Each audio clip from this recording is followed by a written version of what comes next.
As the weather starts to get cold outside, it is vital that you keep your chickens warm during the harsh weather. And one way to do this is through the layering method. I recently launched a video on this method and a lot of details throughout, but it's really important that you follow the certain do's and don'ts of this method to make sure that it is truly successful.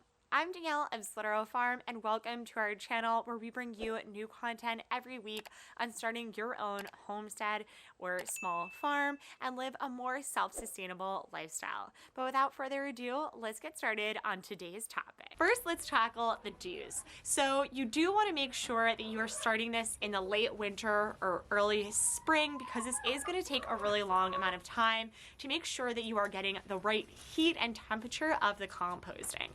So like I said before, the high heat temperatures are going to be lasting anywhere for a couple of months, similar to any of your normal type of composting, and it's going to be essential that you really build that up so that it is warmest during the coldest seasons. So if you start in the spring, then by the fall it should be warm enough for the winter months.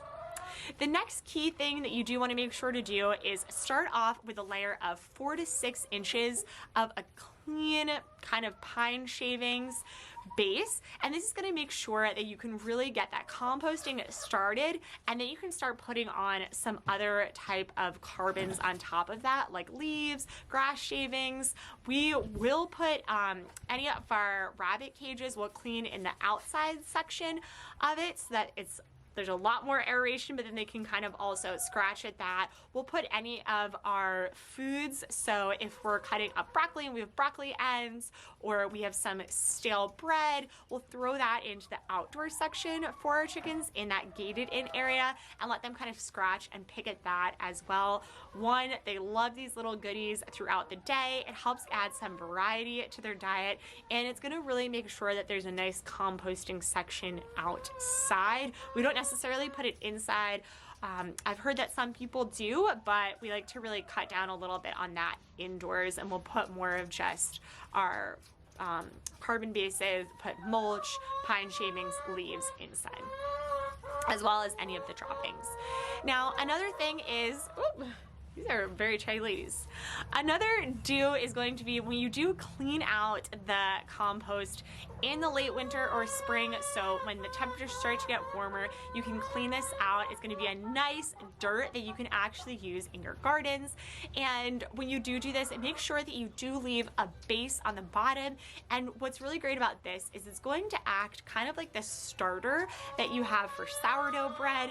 You have that, and it starts it off for the rest of the season. The composting actions are already going to be started and going, and it's going to help keep those live bacteria moving throughout all of your new compost that you put in there. So just make sure that you're not completely clearing out the area in the spring. One tip that I do have is when you are building out your chicken coop, make sure that you create a high lip. You can see right here, this is about a 6-inch piece of wood lip, and this is going to make sure that all of that compost stays in the chicken coop and doesn't fall out every single time you open the door.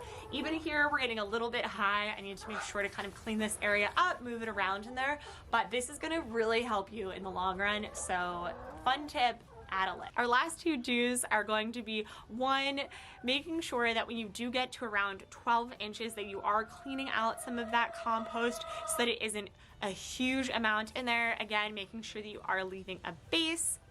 And the second do is to make sure that you are aerating that compost.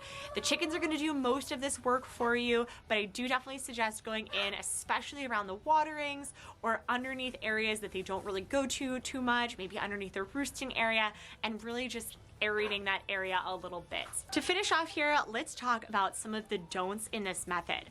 First off, don't start off with any leaves, grass clippings, or straw when you first start off this layering method. You really want to start with something like pine shavings that are going to be able to soak in a lot of the moisture and start this up, and make sure that you have a clean environment that you are running this system in, and there isn't really bad bacteria that are going to be starting here, because this can get your chickens very sick. And if it is too wet on the ground, your chickens can get bumble foot, and you really don't want that to happen because this can really lead to some bad things.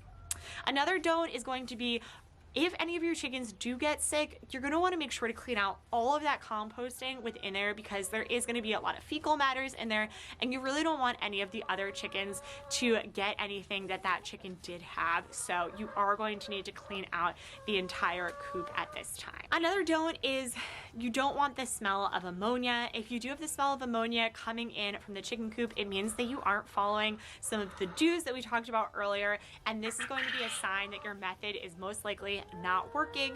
So you're going to want to kind of look back, see what you can do to improve the method, and potentially maybe start over. This is probably one of my favorite don'ts, but you don't want to be cleaning this out regularly. You want this to stack on top of each other. You can be aerating it more regularly, but do not be cleaning it out.